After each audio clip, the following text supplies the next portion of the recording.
क्या आप जानते हैं कि शंभाला वो जगह है जहां आज भी चिरंजीवी अश्वत्थामा जीवित है। यहाँ के लोग 4000 साल तक कैसे जिंदा रहते हैं, या यूं कहे कि वहां के लोग अमर हैं। आखिर चिंतामणि पत्थर का रहस्य क्या है, और सबसे रहस्यमय बात कि भगवान विष्णु के 10वें अवतार कल्कि देव का जन्म आखिर शंभाला में ही क्यों होगा। वही शंभाला के लोग आखिर टाइम ट्रैवल और टेलीपैथी जैसी तकनीकों के बारे में कैसे जानते थे। क्या उनका विज्ञान हमारी आधुनिक प्रौद्योगिकी से कहीं अधिक उन्नत था। क्या यही कारण है कि शंभाला आज भी दुनिया की नजरों से परे और अदृश्य है। क्यों शंभाला के द्वार आखिर उनके लिए खुलते हैं जो उच्च आध्यात्मिक चेतना रखते हैं। लेकिन एक सवाल, यह स्थान वास्तव में कहाँ मौजूद है, और क्या सच में यह हिमालय की गुप्त घाटियों में छिपा है, या फिर यह एक मानव की दिव्य कल्पना है। रहस्यों से भरे सवाल मानव जाति को सदियों से उलझन में डालता रहा है। इन सभी सवालों के जवाब और शंभाला के अनसुलझे रहस्यों से जुड़ी और भी कहानियां इस डॉक्यूमेंट्री में आपको मिलेंगी। तो चलिए वीडियो की शुरुआत करते हैं और जानते हैं कि शंभाला का ज्ञान और शक्तियां क्या आज भी मौजूद है। शंभाला। साल था 2013 जब रिसर्चर्स की एक टीम तिब्बत पहुंची थी। उन्होंने इतिहास और पुरातात्विक अवशेषों की जांच शुरू की। उसी दौरान उनका ध्यान गया एक नहले बिसरे साम्राज्य पर, जिसे गोगे किंगडम के नाम से जाना जाता है। ये साम्राज्य करीब 1 लाख लोगों का घर था, पर एक रात में कुछ ऐसा हुआ कि ये 1 लाख लोग बिना कोई निशान छोड़े गायब हो गए। ऐसा लगा कि मानो कि वो कभी थे ही नहीं। वहीं विज्ञान के लिए ये एक पहेली बन गया। वहीं कुछ कहानी ऐसी है जो इस रहस्यमय घटना को एलियन से जोड़ती है। यह साम्राज्य को 13वीं शताब्दी में बसाया गया था, एक बर्फ से ढकी बंजर जगह पर, जहां किसी का भी जीवित रहना कठिन था।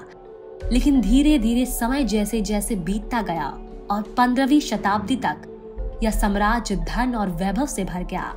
जिस राज्य में 10,000 लोगों की रहने की उम्मीद नहीं थी, वहीं 1 लाख लोग सुख शांति और समृद्धि पूर्वक रह रहे थे। जब दूसरे साम्राज्य के लोग गोगे के सम्राट से पूछते थे कि उन्होंने इतना विशाल और अद्भुत साम्राज्य का निर्माण कैसे किया, तो गोगे साम्राज्य के लोग हमेशा इसका श्रेय शंभाला नगरी को देते थे। वे हमेशा ये दावा करते थे कि वो आज जो कुछ भी है और जो भी उपलब्धियां हासिल की है, वो शंभाला नगरी के लोगों की दिव्य ज्ञान और मदद से है। जी हाँ, ये वही नगरी है जिसे सनातन बौद्ध और जैन धर्म में देवताओं का निवास बताया गया है और सदियों से चमत्कार और रहस्यों से भरा रहा है। अब 16वीं सदी में लद्दाख के एक सम्राट ने गोगे साम्राज्य पर अचानक से हमला कर दिया, जिसके बाद उन्होंने अपनी सेना के साथ एक अजीब नजारा देखा, जिसे देखने के बाद वो अचंभित और हैरान रह गए। पूरा गोगे शहर खाली पड़ा था। पूरे शहर और नगरी में ना तो कोई इंसान था, ना ही कोई जानवर, और ऐसे कोई भी निशान मौजूद नहीं थे जिससे ये पता चल सके कि साम्राज्य के लोग आखिर कहाँ गए। अब राजा ने अपनी सेना को ये आदेश दिया कि महल में मौजूद सुरंगों का पता करे, जो धरती के भीतर लगभग 2 किलोमीटर तक फैली हुई थी। जिसके बाद सेनाओं ने ये पाया कि गुफाओं के पास हलचल के कई ताजे निशान थे, मगर सुरंगें पूरी तरीके से नष्ट थी, जैसे उन्हें जानबूझकर तोड़ा गया हो। जिसके बाद भी सैनिकों ने वहां जाने की जतन की, लेकिन थके हारे सिपाहियों को कुछ भी नहीं मिला। तलाश करते करते एक और रहस्यमय चीज सामने आई। उन सुरंगों का रास्ता कैलाश पर्वत की ओर जाती थी। जी हाँ, ये वही कैलाश पर्वत जिसे देवों के देव महादेव का निवास बताया जाता है। साथ ही शंभाला नगरी की प्रवेश द्वार माना जाता है। वह आज भी रहस्य और आध्यात्म का केंद्र बना हुआ है। क्या गोगे साम्राज्य के लोग शंभाला नगरी में शरण लेने चले गए, या फिर किसी दूसरे आयाम में चले गए, या किसी अलौकिक शक्ति का चमत्कार था? ये सवाल का जवाब आज भी विज्ञान और आध्यात्म के बीच एक रहस्य बना हुआ है। दर्शकों, आगे बढ़ने से पहले हम आपसे एक विनम्र गुजारिश करना चाहते हैं। हमें वीडियो को बनाने में बहुत मेहनत और समय लगता है ताकि आपको बेहतरीन और ज्ञान से भरा अनुभव मिल सके। तो हमारे चैनल को सब्सक्राइब जरूर करें। यह हमें आपके लिए और भी बेहतर कंटेंट बनाने के लिए प्रेरित करता है। शंभाला का इतिहास। हिमालय की बर्फीली चोटियों के बीच छिपा हुआ है एक ऐसा रहस्यमय स्थान जो सदियों खोजकर्ताओं, वैज्ञानिकों और साधकों के लिए आकर्षण का केंद्र बना हुआ है। और इस स्थान का नाम है शंभाला, जो कि एक पौराणिक और अद्भुत शहर है जो कि ज्ञान, शांति और उन्नति का केंद्र है। और इसे विभिन्न नामों से भी जाना जाता है, जैसे कि शांग्रीला, ज्ञानगंज और सिद्धाश्रम। शंभाला से पहले राजा सुचंद्र ने 9 मंजिला क्रिस्टल पर्वत का निर्माण करवाया था। शंभाला के लोग मानसिक, शारीरिक रूप से परिपूर्ण हैं। मान्यता ऐसी भी है कि यहाँ जमीन नहीं है, सिर्फ स्वर्ग जैसा माहौल और वातावरण है। यानी कि एक ऐसा दरवाजा मौजूद है जो अदृश्य है और जहाँ किसी एक धर्म, समुदाय, संस्कृति के ही नहीं बल्कि जिसमें काबिलियत है वही ये दरवाजा ढूंढ सकता है। और ढूंढने के बाद जैसे ही वो इस दरवाजे में प्रवेश करता है वो एक अलग ही दुनिया में पहुंच जाता है। इस शहर में सैकड़ों की संख्या में उच्च कोटि के साधक और साधु तपस्वी रहते हैं जो हर समय तपस्या करते हैं। वहां हमारे यहाँ इस 3 आयामों वाले संसार की तरह समय की गति तेज नहीं है, बल्कि वहां का समय पृथ्वी लोक के मुताबिक बहुत धीमी है। शंभाला में पहुंच जाने वाला व्यक्ति वैसे का वैसा ही रहता है, मतलब कि उसकी उम्र ठहर जाती है और वो बिल्कुल जवान, स्वस्थ और बलशाली रहता है। यानी कि शंभाला के लोग अमर होते हैं। लेकिन आधुनिक तकनीक, मैपिंग और नेविगेशन सिस्टम से भी इसे ढूंढने में सक्षम नहीं हो पाई है, न ही इसके रहस्य को सुलझा पाई है। हमारे महाकाव्यों में वर्णित सभी अमर जैसे भगवान हनुमान और अश्वत्थामा कहे जाते हैं, आज भी शंभाला में ही निवास करते हैं। साथ ही शंभाला के लोगों के पास असाधारण बुद्धि और आधुनिक टेक्नोलॉजी है। वो टाइम ट्रेवल कर सकते हैं, टेलीपोर्ट कर सकते हैं और यहाँ तक की मान्यता ऐसी है कि दूसरे प्लेनेट के लोग और एलियन से भी संपर्क साध सकते हैं। मुख्य बात यह है कि शंभाला एक मल्टी डायमेंशनल राज्य है जहां पहुंचने के लिए मल्टी डायमेंशनल चेतना की आवश्यकता होती है। कुछ ऐसा जिसे हिमालय के आध्यात्मिक वातावरण में ढूंढा जा सकता है। शंभाला का उल्लेख कई धर्मों के प्राचीन धार्मिक ग्रंथों में की गई है। तिब्बती बौद्ध धर्म के काल चक्र तंत्र से लेकर हिंदू धर्म के पुराणों तक यह स्थान न केवल एक पवित्र धरोहर है बल्कि एक आध्यात्मिक आदर्श भी माना गया है। तिब्बत की एक प्राचीन पवित्र किताब में एक नक्शा मौजूद है जो कई प्राचीन शहरों को दर्शाता है, जैसे कि मिस्र, फारस, बेबीलोन और यहूदिया। इन प्राचीन स्थानों के बीच एक विशेष स्थान भी दर्शाया गया है, शंभाला। ये वही स्थान है जिसे तिब्बत के बौन पंथ का जन्म स्थल भी कहा जाता है। वही 7वीं सदी के तिब्बत के प्राचीन बौन ग्रंथ में शंभाला को एक नक्शे में भी दिखाया गया है जिसे लगभग आज से 2000 साल पुराना माना जाता है। शंभाला नगरी के बारे में ये कहा गया है कि हिमालय पर्वत और गोबी रेगिस्तान के बीचों बीच कहीं मौजूद है। शंभाला का नाम संस्कृत ग्रंथों से लिया गया है जिसका अर्थ है शांति का स्थान। इसकी राजधानी का नाम कलावा है और इनका ताल्लुक कल्की राजवंश से है। तिब्बती बौद्ध धर्म के कालचक्र तंत्र और जांगजूम संस्कृति में इसका जिक्र मिलता है।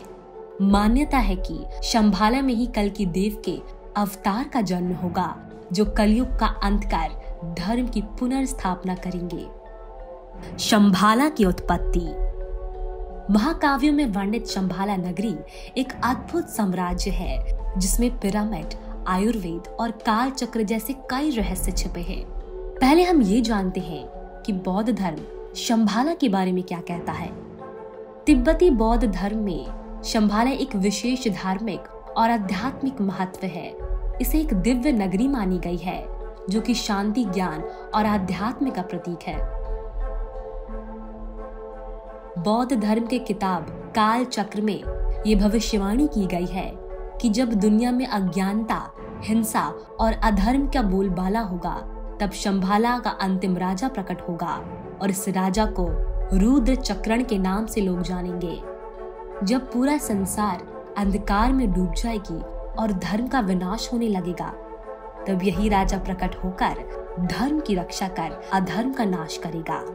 इसके अलावा भी तिब्बती बौद्ध धर्म में कालचक्र दीक्षा भी शंभाला से जुड़ा हुआ है।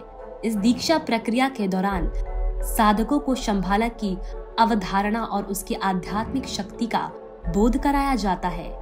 वहीं अगर बात करें सनातन धर्म का शंभाला के बारे में क्या उल्लेख मिलता है, तो सनातन धर्म में शंभाला का गहरा धार्मिक और आध्यात्मिक महत्व है, जिसे एक पवित्र नगरी मानी गई है, जहां भगवान विष्णु के 10वें अवतार कल्कि देव जन्म लेंगे।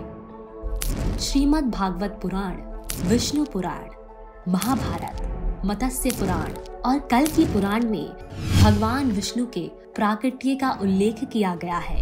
मान्यता ऐसी है कि कल्कि अवतार का जन्म शंभाला में ही होगा और वे राक्षस काली का अंत करके बुराइयों को खत्म करेंगे, जिससे सतयुग की स्थापना पुनः होगी और कल्कि युग आएगा।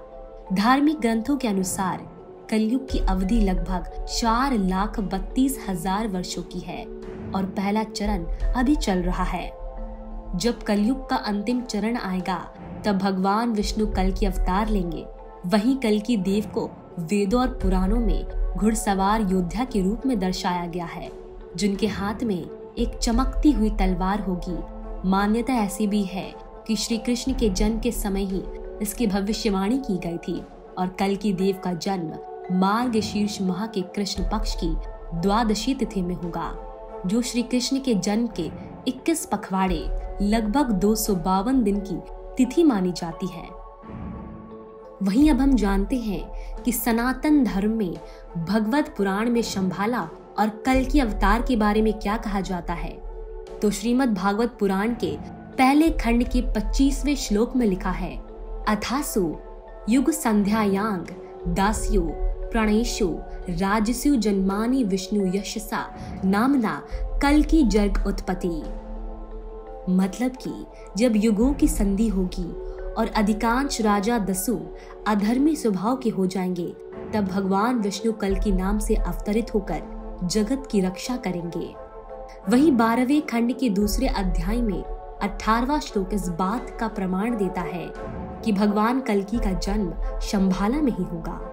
भविष्यति तदा कल्किये पृथिव्यां विष्णु यशसा सुता संभल ग्राम मुखस्या ब्रह्मांडस्य महात्मना।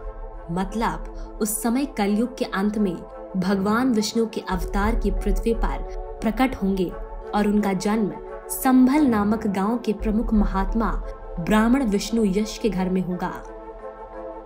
दर्शकों, ये उल्लेख इस बात का प्रमाण है कि शंभाला नगरी का अस्तित्व काल्पनिक नहीं बल्कि वास्तविक में है और यहाँ एक महत्वपूर्ण घटना घटने वाली है। बहुत से लोग इस बात को लेकर भ्रमित रहते हैं कि शंभाला कहाँ पर वास्तव में कहाँ मौजूद है, क्योंकि सनातन धर्म में इसे कैलाश पर्वत के साथ साथ उत्तर प्रदेश के मुरादाबाद जिले में स्थित शंभल गांव से भी जोड़ा जाता है। वहीं पिछली शताब्दी में शंभाला राज्य को विभिन्न स्थलों से जोड़ा जाता है। शास्त्रों पर वर्णित स्थानों पर अभियान चलाए गए और कई लोग शंभाला की खोज में निकले, लेकिन इसका सही स्थान अभी तक नहीं ढूंढ पाए हैं।